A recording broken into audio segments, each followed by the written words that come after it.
What up, YouTube? It's your boy Dan, a Lakers fan, coming to you guys day two and the conclusion of the NBA Draft Combine. We learned a couple of things from some of these young prospects, some of these young players. Some have upside in different areas of the game. Like some are good defenders, some are undersized, but they have a high motor.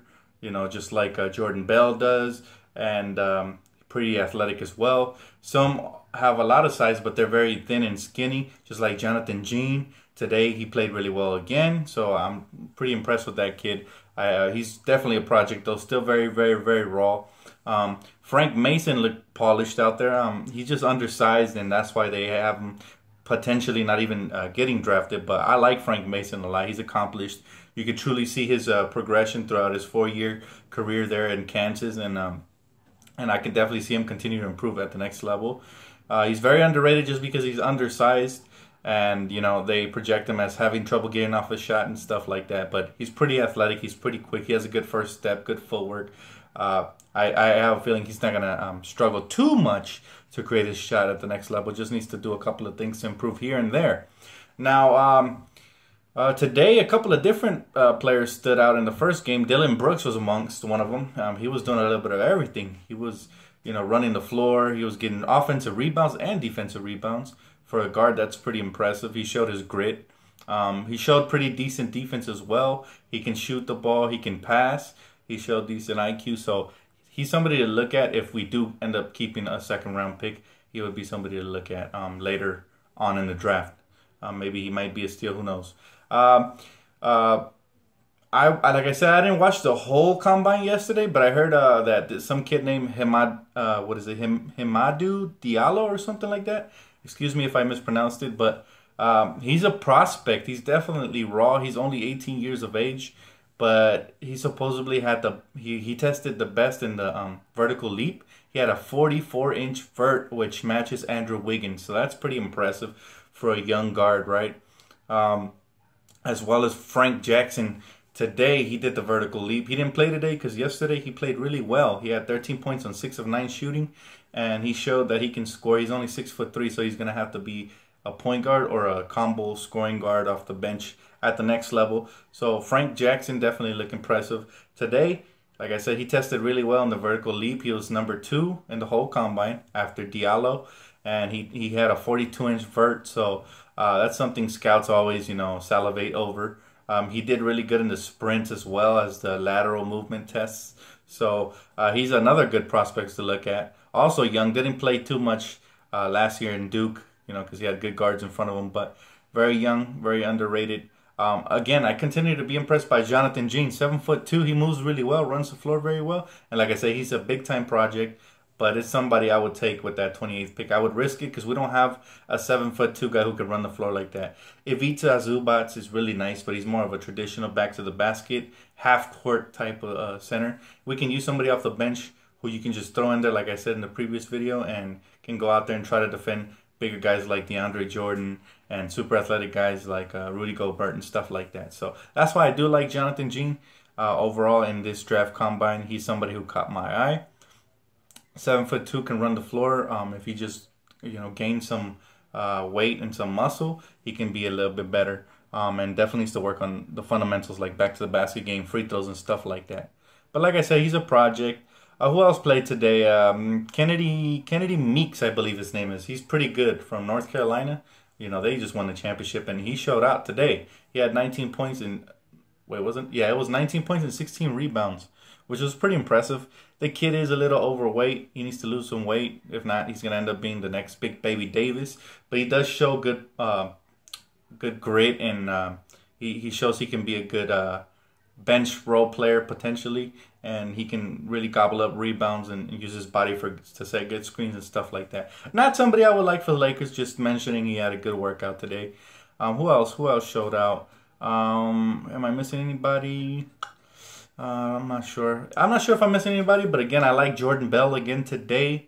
Very, very good in this whole combine. He showed his explosiveness, athleticism. He can definitely defend. He can move his feet to guard 2s and 3s around the perimeter. I'm not sure if he's quick enough to guard point guards, but he can definitely put his hand out and contest shots and stuff like that. He's very athletic. He's a little undersized, Like I've mentioned before, he's only 6'8", but the motor makes up for it and his athletic ability and stuff like that. So all in all, it was a good draft combine. I hope that Luke Walton and Magic Johnson are preparing just in case we do lose that top 3 protected pick.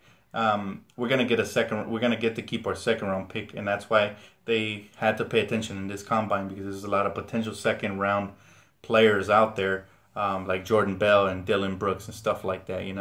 But definitely it was an intriguing overall draft combine. A little boring, dragged on a little too long.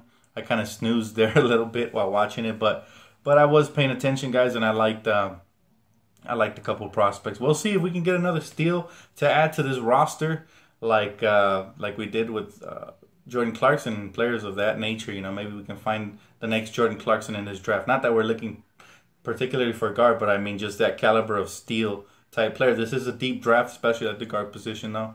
And there's a couple of bigs I really like. Caleb Swingin is really nice. There's a couple of players that didn't actually play on the full court games, but they worked out. Also, the Lakers interviewed De'Aaron Fox, or were scheduled to interview him. I'm not sure if they already did it, actually. To be sure, I'm not sure. But I know they were scheduled to do it today. As well as we interviewed, was Markelle Fultz yesterday. So they're doing their due diligence just in case we do keep the pick.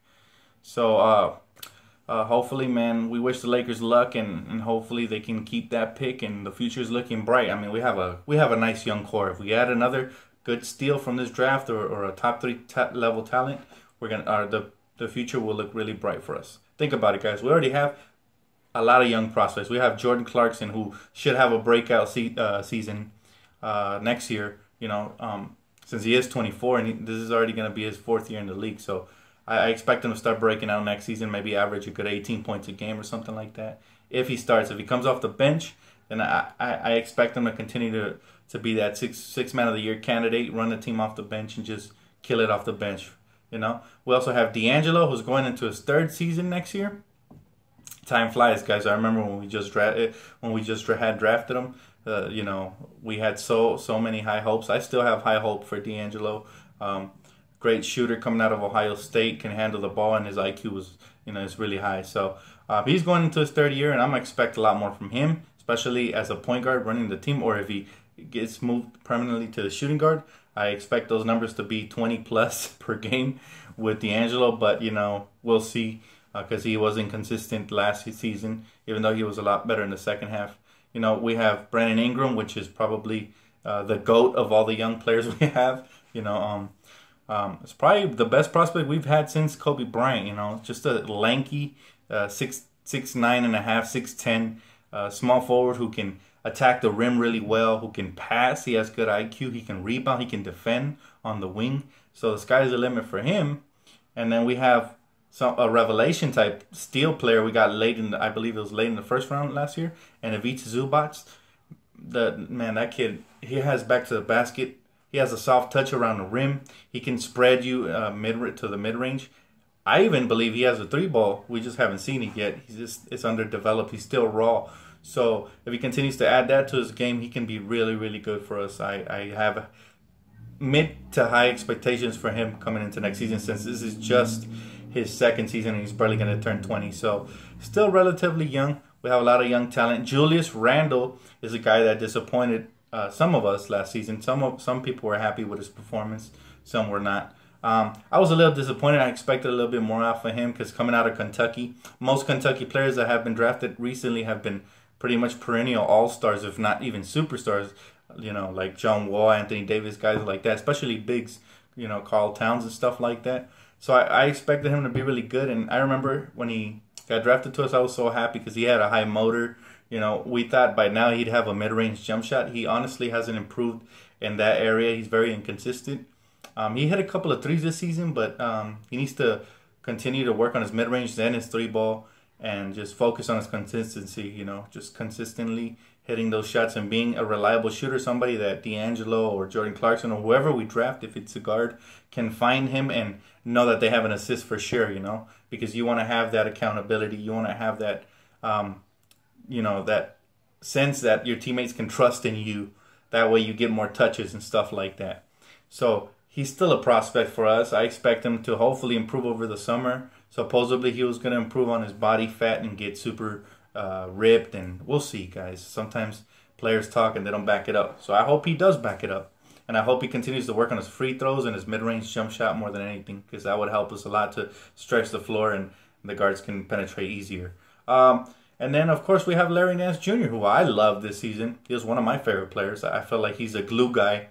He can be a key piece to a championship team one day. And I think he's crucial to this team. He's a guy that brings everybody together.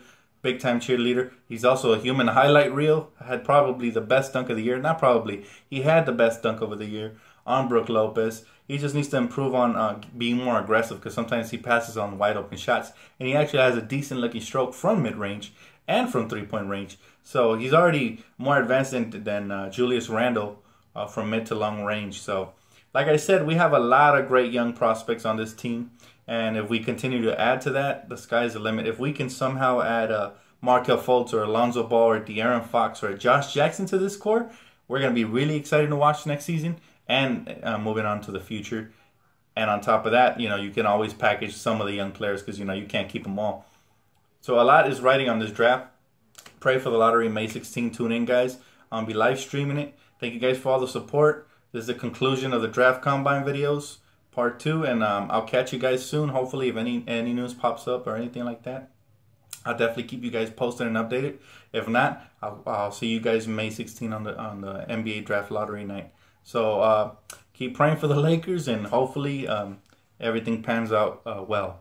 I'll catch you guys on the next one. Peace out, YouTube.